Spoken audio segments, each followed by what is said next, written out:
In our last video, we explained that people with disabilities are more vulnerable during disasters and emergencies. Planning for an emergency is an essential plan to have. Imagine surviving a disaster and its aftermath. You may be taking shelter someplace other than your home with little more than your emergency kit. But you and those you love will have survived because you had a plan in place. Planning for an emergency could save your life. When disasters strike, people with disabilities are the most vulnerable. Often they have no plan and few resources. Have you done everything you can to prepare for a disaster? Create emergency readiness plans for the most likely disasters. Part of planning for an emergency or disaster is to know when to shelter in place and when to evacuate. So what is shelter in place?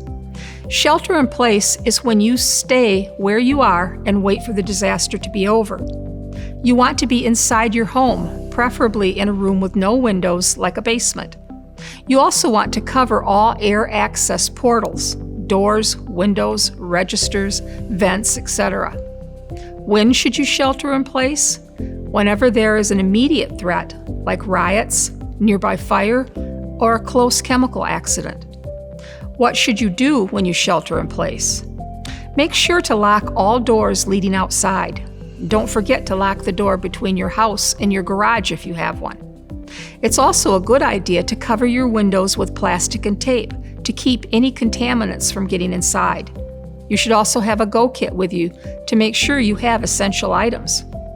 Sometimes evacuation is more practical when your home is threatened by an emergency or disaster. What does it mean to evacuate?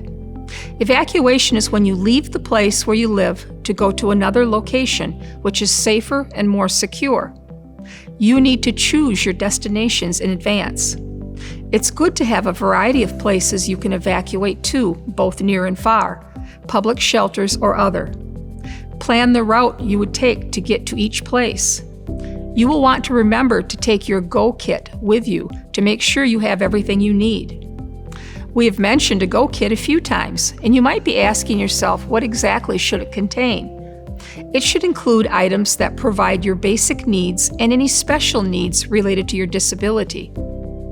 Create emergency readiness plans for the most likely disasters so that you and those you love will have the best chance to survive. If you would like help with your plan, call us at 616-396-5326. Join us for the next video where we will provide you with additional resources for planning for emergencies and disasters.